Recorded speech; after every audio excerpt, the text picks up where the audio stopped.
Joseph Breuer, 1925, nota do editor inglês Joseph Breuer, A. Edições Alemãs, 1925 Institutos Epsichonal, 11, 2, 255, 6.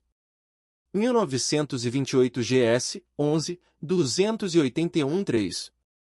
1948 GW, 14, 562, 3. B. Tradução inglesa, 1925 Instituto J. Psychoanal, 6, 4, 459, 60. Trat. Desconhecido. A presente tradução inglesa é nova, da autoria de James Strachey. As últimas 12 linhas deste obituário foram citadas ao final da nota do editor inglês a Estudos sobre a Histeria, 1895d, edição Standard Brasileira, volume 2, página 36, Imago Editora, 1974, onde se encontrará também um estudo das relações científicas entre os dois colaboradores. Joseph Breuer, em 20 de junho de 1925, faleceu em Viena, em seu 84º ano de idade. Joseph Breuer, o criador do método catártico, cujo nome, por essa razão, está indissoluvelmente ligado aos primórdios da psicanálise. Breuer era médico discípulo do clínico Opousier. Em sua juventude trabalhará na filosofia da respiração sob a orientação de Ewald Ehring, e posteriormente, nas escassas horas de lazer que lhe permitia uma vasta clínica médica, ocupou-se auspiciosamente com experimentos sobre a função do aparelho vestibular nos animais. Nada em sua educação poderia levar alguém a esperar que ele alcançasse a primeira compreensão interna, insight, decisiva do enigma, velho como os tempos, da neurose histérica e efetuasse uma contribuição de imperecível valor para nosso conhecimento da mente humana. Ele, contudo, era um homem de dotes opulentos e universais e seus interesses se estendiam em muitas direções, muito além de suas atividades profissionais. Foi em 1880 que a sorte pôs em suas mãos uma paciente fora do comum, uma jovem de inteligência maior que a normal, que caíra enferma de histeria grave enquanto cuidava de seu pai doente. Foi apenas cerca de 14 anos mais tarde, em nossa publicação conjunta, Estudos sobre a Histeria, 1895d, e mesmo então, infelizmente, apenas em forma muito abreviada, e censurada também, por considerações de descrição médica, que o mundo soube da natureza de seu tratamento desse célebre primeiro caso, do imenso cuidado e paciência com que ele aplicou a técnica, uma vez tendo-a descoberto, até a paciente se libertar de todos os sintomas incompreensíveis de sua moléstia, e que compreensão interna, insight, obteve ele, no decorrer do trabalho, dos mecanismos mentais das neuroses. Nós, psicanalistas, há muito tempo familiarizados com a ideia de dedicar centenas de sessões a um único paciente, não podemos formar uma concepção de quão novo um procedimento desses deve ter parecido há 45 anos atrás. Deve ter exigido uma grande dose de interesse pessoal e, caso possamos permitir a expressão, de libido médica, e exigido, contudo, também um considerável grau de liberdade de pensamento e certeza de julgamento. Na data da publicação de nossos estudos podemos apelar para os escritos de Charcot e as investigações de Pierre Janet, que, por essa época, haviam privado as descobertas de Breuer de um pouco de sua prioridade. Quando, porém, Breuer estava tratando seu primeiro caso, em 1881-82, nada disso estava ainda disponível. O Automatisme Psychologique de Janet apareceu em 1889 seu segundo trabalho, L'état mental des hystériques, somente em 1892. Parece que as pesquisas de Breuer foram inteiramente originais e dirigidas apenas pelas sugestões que lhe eram oferecidas pelo material de seu caso. Repetidas vezes tentei, mais recentemente em meu autobiografical Stade, 1925d, na série de Grotte, Die Medizin der Gegenwart, Medicina Contemporânea, definir minha participação nos estudos que publicamos conjuntamente. Meu mérito residiu principalmente em reviver em Breuer um interesse que parecia ter se extinto e, depois, em o instar à publicação. Uma espécie de reserva que lhe era característica, uma modéstia interna, surpreendente em um homem de tão brilhante personalidade, tinha-o levado a manter em segredo sua espantosa descoberta por tanto tempo que já não mais apresentava, toda ela, a condição de uma descoberta nova. Posteriormente encontrei razões para supor que também um fator puramente emocional lhe proporcionara determinada aversão a um trabalho ulterior na elucidação das neuroses. Ele esbarrava contra algo que jamais está ausente, a transferência do paciente para seu médico, e não aprender a natureza impessoal do processo. Na época em que ele ficou sob a minha influência e estava elaborando os estudos para publicação, seu julgamento do significado da obra parecia estar confirmado. Creio, disse-me ele, que esta é a coisa mais importante que nós dois temos a dar ao mundo. Além do caso clínico de sua primeira paciente, Breuer redigiu um artigo teórico para os estudos. Muito longe está de ser desatualizado, pelo contrário, oculta pensamentos e sugestões que mesmo agora não foram levados em bastante conta. Qualquer um que se aprofunde neste ensaio especulativo formará uma verdadeira impressão da formação mental desse homem, cujos interesses científicos foram, infelizmente, orientados na direção de nossa psicopatologia durante apenas um curto episódio de sua longa vida. Breves Escritos, 1922-25, Prefácio ao Método Psicanalítico, de Raymond de Saussure. Com grande prazer posso assegurar ao público que o presente trabalho da autoria do Dr. de Saussure é um livro de valor e mérito. É especialmente bem planejado para fornecer aos leitores franceses uma ideia correta do que é a psicanálise e o que ela contém. O Dr. de Saussure não apenas estudou conscientemente meus escritos, foi mais além e fez o sacrifício de vir até mim para fazer uma análise que durou vários meses. Isso colocou em situação de formar seu próprio juízo sobre a maioria daquelas questões em psicanálise ainda não decididas, e de evitar muitas deformações e erros que se costuma encontrar em exposições da psicanálise, tanto francesas quanto alemãs. Sequer deixou ele de contradizer certas afirmações falsas ou negligentes que os comentadores transmitem uns aos outros. Por exemplo, a de que todos os sonhos têm um significado sexual ou a de que, como penso, a única força motivadora de nossa vida mental é a da libido sexual. Tendo o Dr. de Saussure dito em seu prefácio que eu corrigira seu trabalho, devo adicionar uma ressalva. Minha influência apenas se fez sentir em algumas correções e comentários e de modo algum procurei usurpar a independência do autor. Na primeira parte deste trabalho, a parte teórica, eu teria exposto determinado número de coisas de modo diferente do seu. Por exemplo, o difícil tópico do pré-consciente e do inconsciente. Sobretudo teria tratado o complexo de Édipo de modo muito mais exaustivo. O excelente sonho que o Dr. Odier colocou à disposição do autor pode fornecer, mesmo aos não iniciados, uma ideia da riqueza das associações de sonhos e da relação existente entre a imagem onírica manifesta e os pensamentos latentes ocultos por trás dela. Ele demonstra também a significação que a análise de um sonho pode ter no tratamento de um paciente. Finalmente, as observações conclusivas feitas pelo autor sobre a técnica da psicanálise são excelentes. Estão inteiramente corretas, e malgrado sua concisão, não abandonam nada de essencial. São uma prova convincente da sutil compreensão do autor.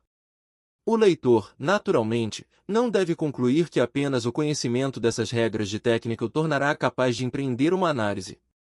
Atualmente a psicanálise começa a despertar, em maior escala, o interesse dos profissionais e do público leigo na França. Também, ela certamente não encontrará lá resistências menores do que aquelas que anteriormente encontrou em outros países. Esperemos que o livro do Dr. de Saussure realize uma contribuição importante para o esclarecimento dos debates que se estendem à frente. Freud, Viena, fevereiro de 1922.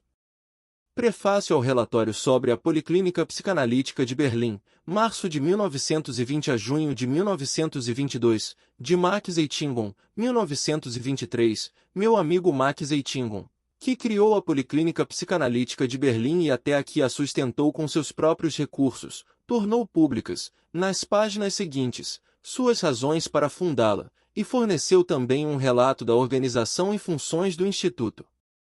Ao que escreveu só posso acrescentar meu desejo de que se possa encontrar em outras partes indivíduos ou sociedades que sigam o exemplo de Eitingon e criem instituições semelhantes.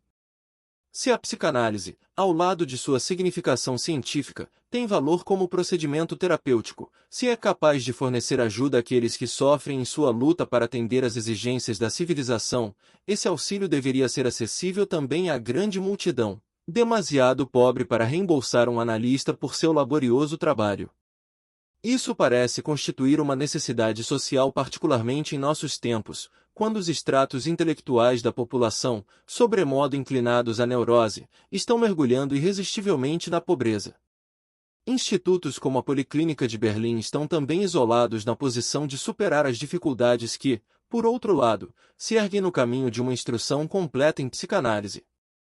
Eles tornam possível a instrução de um número considerável de analistas formados, cuja atividade deve ser encarada como a única proteção possível contra o dano causado aos pacientes por pessoas ignorantes e não qualificadas, sejam leigos ou médicos essas pessoas. Carta Fritz Vitels, 1924-1923, o Senhor deu-me um presente de Natal que está grandemente em absorção com minha própria personalidade. Faltar com enviar-lhe uma palavra de agradecimento por um presente assim, seria um ato de rudeza apenas explicável por motivos muito peculiares. Afortunadamente, no caso presente não existem motivos dessa natureza. Seu livro de modo algum é hostil, não é indevidamente indiscreto e manifesta o sério interesse no assunto, possível de se prever em um escritor tão competente quanto o senhor. Mal necessito dizer que não esperava nem desejava a publicação de um livro como esse. Parece-me que o público não encerra interesse em minha personalidade e nada pode aprender de uma descrição dela, enquanto meu caso, por múltiplas razões, não puder ser exposto sem quaisquer reservas. Contudo, o senhor pensou de modo diverso. Seu próprio desligamento de mim, que considero uma vantagem, não obstante provoca sérios inconvenientes. O senhor conhece muito pouco do objeto de estudo e não pôde evitar o risco de exagerar um pouco os fatos, em seus esforços analíticos. Ademais, estou inclinado a pensar que sua adoção do ponto de vista de Stel e o fato de o senhor contemplar o objeto de estudo a partir da concepção dele, não podem deixar de haver prejudicado a exatidão de seu discernimento. Em alguns respeitos, penso existirem deformações positivas e acredito que essas sejam o resultado de uma noção preconcebida sua. O senhor julgar que um grande homem deve possuir tais e quais méritos e defeitos, e apresentar certas características extremas. E sustenta que pertenço à categoria dos grandes homens. Essa é a razão por que me atribui toda a sorte de qualidades, dentre as quais muitas são mutuamente conflitantes. Bastante coisa de interesse geral poderia ser dita sobre esse assunto. Infelizmente, porém, seu relacionamento com Stel impede outras tentativas minhas de esclarecer o mal-entendido. Em compensação, fico contente com reconhecer que sua argúcia o capacitou a detectar algumas coisas bem conhecidas por mim. Por exemplo, o senhor tem razão em inferir que a miúde fui compelido a realizar détours ao seguir meu próprio caminho. Tem razão, também, em pensar que não vejo emprego para as ideias de outras pessoas, quando são apresentadas a mim em momento inoportuno. Apesar disso, com referência ao último ponto, penso que o senhor poderia ter me defendido da acusação de repudiar ideias quando no momento sou meramente incapaz de submetê-las a um julgamento ou elaborá-las. No entanto, fico encantado por descobrir que o senhor me faz inteira justiça na questão de minhas relações com Adler. Compreendo que o senhor pode ter oportunidade de revisar seu texto com vistas a uma segunda edição. Visando a essa possibilidade, anexo uma relação de emendas sugeridas.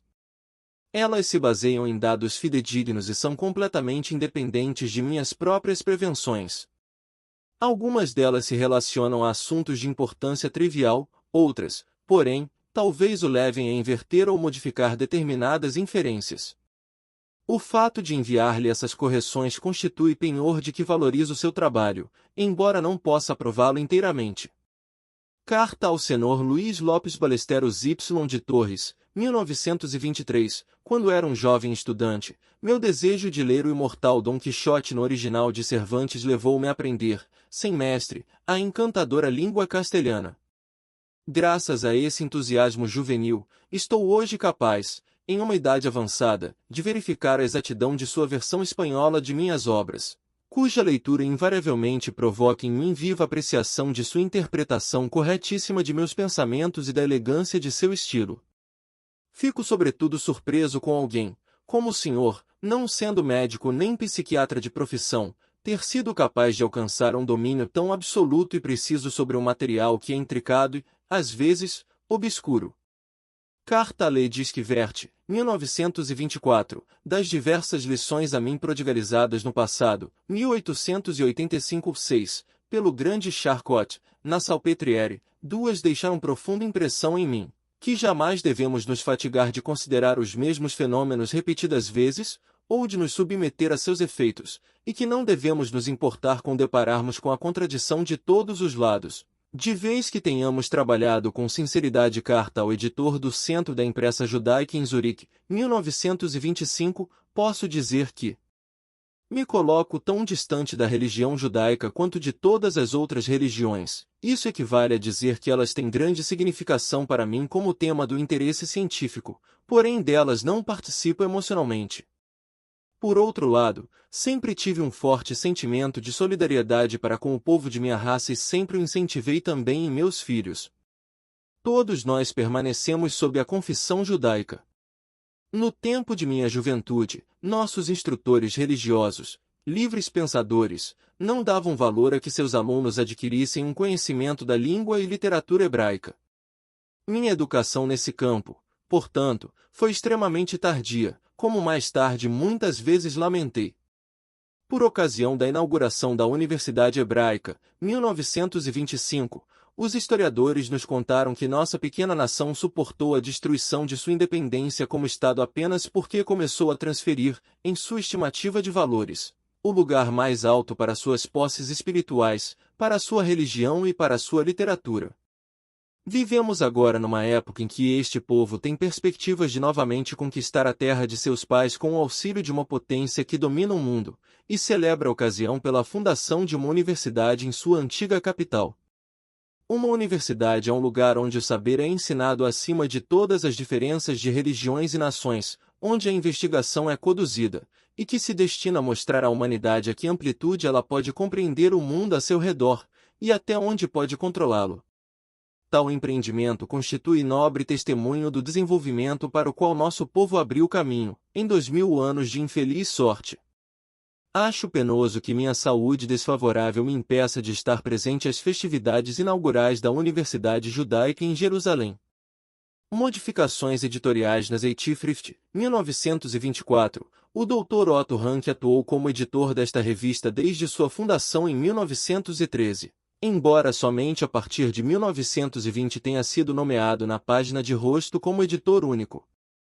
Durante o período de serviço militar na guerra, seu lugar foi assumido pelo Dr. Hans Sachs, que naquela ocasião se encontrava em Viena. Desde o início do presente volume, o Dr. S. Ferenczi também teve sua participação na editoria. Na Páscoa de 1924, o Dr. Rank aceitou um convite que o levou a Nova York. Em seu retorno à casa, anunciou que decidirá transferir suas atividades como analista de data clínico para os Estados Unidos, pelo menos durante parte do ano. Assim, tornou-se necessário depositar as funções de editor da Zeitschrift em outras mãos. Não está dentro dos direitos do diretor dar expressão pública a sua opinião acerca do nível e das realizações desta revista. Ninguém inclinado a apreciá-las deve desprezar ou esquecer quanto de seu sucesso se deve à incansável devoção e trabalho exemplar do editor que se afasta. O lugar do Dr. Rank será agora assumido pelo Dr. S. Radó, de Berlim. Ele será apoiado, como conselheiros e colaboradores, pelo Dr. M. Eitingon, Berlim, e pelo Dr. S. Ferenczi, Budapeste. Todas as comunicações e contribuições para o editor devem ser dirigidas ao Dr. Sandor Radó, Berlim-Sonneberg, Park, 20.